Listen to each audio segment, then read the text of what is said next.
Hello everyone.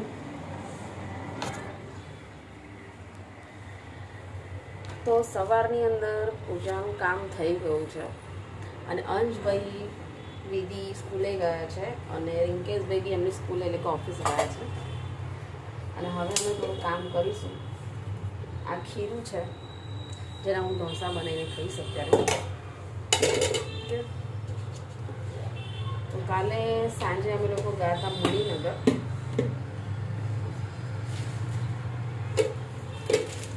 કારણ કે પરમ દિવસે દશામાનો છેલ્લો દિવસ હતો વ્રતનો.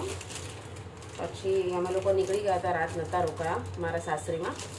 એટલે પછી કાલે ફરીવાર અમે એમને માટો મારવા ગયા હતા અને એક વ્લોગ મેં મિની વ્લોગ મૂક્યો છે, તમે જોયો હશે કે એમાં વિધિ વિડીયો બનાવે છે. હું એવું બોલું છું કપકેક ખાતા ખાતા કે ભાઈ તું મારો વિડીયો બનાય.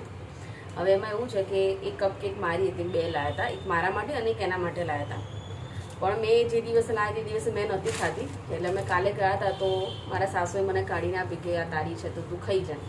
તો વિધિ કહે છે હું ખાઈ દઈશ. હું તું કંઈ વાંધો નહીં, પણ આમાંથી મને 2-3 ચમચી આપ, તું મારો વિડીયો બનાય.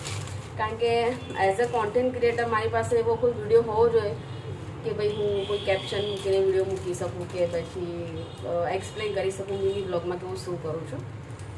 તો વિધિબેનને વિડીયો ઉતારવાનો બહુ જોર આવે છે અને અત્યારે મારો ટ્રાયપોડ છે એ બી તૂટી ગયો છે એટલે નથી બરાબર વિડીયો શૂટ થતા. તો બસ સાંજે પછી અમે લોકો 11 વાગે આવ્યા અને પછી ચીઝ સેન્ડવિચ બનાવીને ઘરે ખાધી. એ બી મેં બ્લોગ શૂટ કર્યો છે, આજે સાંજે અપલોડ કરીશ કદાચ. તો જ્યારે કંઈ ના સૂજે ત્યારે બ્રેડ બટર અને ચીઝ સ્લાઈસ લઈ લેવાની અને સરસ ગરમ કરીને બોર્નવિટા કે ચા જોડે તમે ખાઈ શકો છો. બરાબર.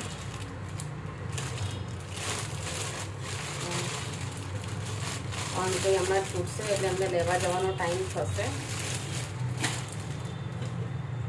ને કામ એટલું બધું છે ઘરમાં કે વાત જ જવા દો. દેખો, જ્યારે હું ફ્રી બેઠી હોય ને ત્યારે મારા મનમાં એટલા બધા વિચારો આવે કે હું આ ટૉપિક પર વિડીયો બનાવું, કે હું આ રીતના વિડીયો રેકોર્ડ કરું, કે આવી સ્પીચ આપું મોટિવેશનલ. પણ જ્યારે હું કેમેરો ઓન કરું ને ત્યારે હું બધી વસ્તુ ભૂલી જાઉં છું. તકલીફ એ છે. એટલે અત્યારે હું વિડીયો બનાવું છું તો મને ખબર નથી પડતી કે હું શું બોલું, કારણ કે હમણાંથી થોડી આદત છૂટી ગઈ છે. કારણ કે હમણાંથી જે વિડીયો બનાવેલા હોય એની એ જ હું પોસ્ટ કરી દઉં છું. પહેલાં સ્પેશિયલ હું વિડીયો રેકોર્ડ કરતી હતી, બટ અત્યારે એવું થાય છે. બટ કંઈ નહીં, યાદ આવશે તો હું તમારી સાથે વાતો કરીશ.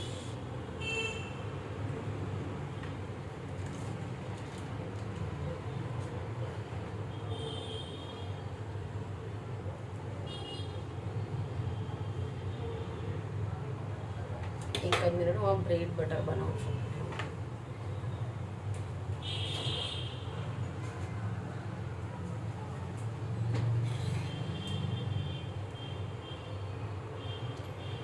ઓકે, તો મને એક ટોપિક યાદ આવ્યો છે કે દુનિયામાં તમને છે ને ઘણા બધા પ્રકારના માણસો આપણને મળે છે. એક તો જો પાસ્ટમાં મેં છે ને માર્કેટિંગમાં જોબ કરી છે. ટોટલ મને 8 થી 9 વર્ષનો એક્સપિરિયન્સ છે. એટલે માર્કેટિંગ ફિલ્ડમાં જે વ્યક્તિ જોબ કરેલી હોય ને એને સામેવાળા માણસ તેના માટે શું વિચારે છે ને એને ખબર પડી જાય કે ભાઈ મસ્કા મારે છે કે લોયલ છે કે કેવા પ્રકારનું વ્યક્તિ છે. તો મને ખબર પડી જાય કે અગર કોઈ બી વ્યક્તિ મારી સાથે વાત કરે તો દુનિયાની અંદર આપણી આજુબાજુમાં આપણા અરાઉન્ડ બહુ બધા પ્રકારના માણસો મળે. આપણી ફેમિલીની જ વાત કરું કે જે એકદમ મીઠું મીઠું બોલતા હોય, કે આપણા બહુ જ બધા વખાણ કરતા હોય. પછી એકબીજા સ્ટ્રેટ ફોરવર્ડ હોય કે જે સાચું એ મોઢા પર બોલી નાખે. એક નરોવા કુંજરોવા કહેવાય છે ને કે જેને દુનિયાથી કોઈ મતલબ જ ના હોય, એ બસ બધાનો તમાશો જોયા કરે. એમનું કોઈ પોતાનું પર્સનલ ઓપિનિયન ના આપે કે ભાઈ આ સાચું છે ખોટું છે. એને એના જાત સિવાય એને સામેવાળાથી કોઈ મતલબ જ ના હોય. બસ જે કહેવાય છે ને કે સારા બનીને જ રહે, એ ક્યારેય એમનું મંતવ્ય ના રજૂ કરે. એટલે બહુ બધા પ્રકારના માણસ હોય. તો બેઝિકલી મારો જે સ્વભાવ છે એ કેવો છે કે હું એવું ના વિચારું કે કોઈ મારા માટે શું વિચારશે. મને એવું લાગે કે ભાઈ આ વ્યક્તિ માટે મારે સ્ટેન્ડ લેવા જેવો છે તો હું પછી મારું પોતાનું હોય કે પાર્ક હોય હું એના માટે ઝઘડી પડું. હું એવી વ્યક્તિ છું, પછી ઘરના હોય કે બહારના હોય. અને જ્યારે મારો કોઈ એવો સમય આવે ત્યારે મારા માટે કોઈ સ્ટેન્ડ લેવાવાળું હોતું નથી, પણ હું કાફી છું મારા માટે. એટલે જ્યારે તમારા ફેસ ઉપર કોઈ તમને મીઠું મીઠું બોલે કે તમારા વખાણ કરે, 2 શબ્દ સારા બોલે, તો એનો મતલબ એવો નથી કે તમારું સારું ઈચ્છે છે કે તમારા માટે એ સારું બોલે છે. કારણ કે મેં મારી લાઈફની અંદર અત્યારે કરન્ટલી બી એવી સિચ્યુએશન છે કે ભાઈ જે મારા ફેસ ઉપર બધું સારું બોલે છે ને પીઠ પાછળ જ મારું ખરાબ બોલે છે, અને મને ખબર છે કે કોણ બોલે છે. બટ આપણે રહેવાના છે માણસોની વચ્ચે જ, આપણી ફેમિલીમાંથી જ રહેવાના છે. અને જો બધાની ભૂલો કાઢવા રહીએ ને તો કોઈની જોડે કોઈ સંબંધ જ ના રહે પહેલી વાત તો. એટલે આપણને ખબર હોવા છતાં આપણે એની સામે સારા જ બનીને રહેવું પડે કે ભાઈ એની સાથે વાત કરવી જ પડે, ગમે કે ના ગમે. બટ આપણા મગજની અંદર બધી જ વસ્તુ ક્લિક થતી હોય કે ભાઈ આ મારું સારું ઈચ્છે છે, ખરાબ ઈચ્છે છે. એટલે જ્યારે તમને કોઈ વખાણ કરીને તમારી સાથે કોઈ વાત કરે ને, તેવું ના માની લેતા કે એ વ્યક્તિ તમારું પીઠ પાછળ તમારું સારું જ બોલે છે, બરાબર. કારણ કે એ જ વ્યક્તિ તમારું ખોટતું હોય. ઓકે, એટલે હું તો ક્યારેય કોઈના આવા ઝાંસામાં આવતી નથી. બટ હા, ફેમિલીમાં રહીએ આપણે એટલે આ બધાની સાથે રિલેશન રાખવા પડે, ગમે કે ના ગમે બોલવું પડે. બટ કોઈ આપણી સાથે એવી રીતે કોઈ વાત કરી નાખે. જનરલી મારી મમ્મી જોડે 36નો આંકડો છે, મા દીકરીનો આમ તો પ્રેમનો સંબંધ છે.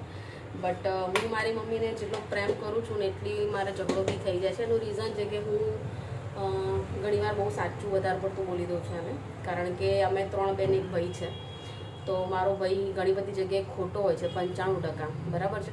તો હું એને એમ કહું કે ભાઈ તું આવો કેમ કરે છે. કોઈ બી વ્યક્તિને સુધારવો હોય તો તમારે થોડું એઝ અ પેરેન્ટ્સ સ્ટ્રોંગ બનવું પડે. બટ એ મમ્મી છે, બરાબર. એટલે હું એને સલાહ સૂચન આપું કે મમ્મી તું આમ નહીં આમ કર, એટલે મારી મમ્મીનું ખોટી લાગું.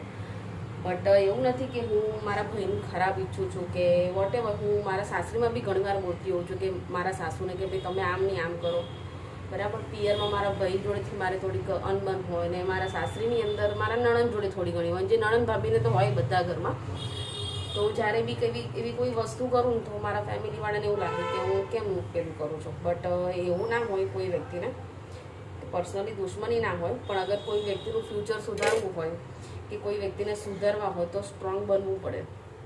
મારા ઘરમાં વિધિ છે, એકને એક જ છે ને બહુ લાડકોડથી ઉછરે છે. બટ મારા નણંદ બી એ રીતના જ લાડકોડથી ઉછરેલા છે.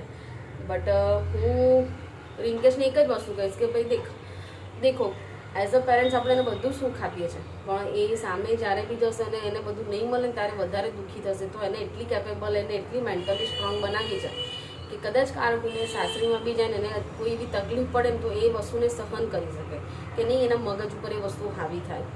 અને હંમેશા મને મારા લાઈફની અંદર એ જ વિચાર આવે છે કે ભાઈ હું પહેલાં મારી દીકરીને ઇન્ડિપેન્ડન્ટ બનાવું, અને એવી આધી અધૂરી ઇન્ડિપેન્ડન્ટ નહીં નામની કે કાલ ઉઠીને એ ઘરે બી બેસે ને તો બી પૈસા અર્ન કરી શકે. અને એટલા બધા સ્કોપ છે અત્યારે.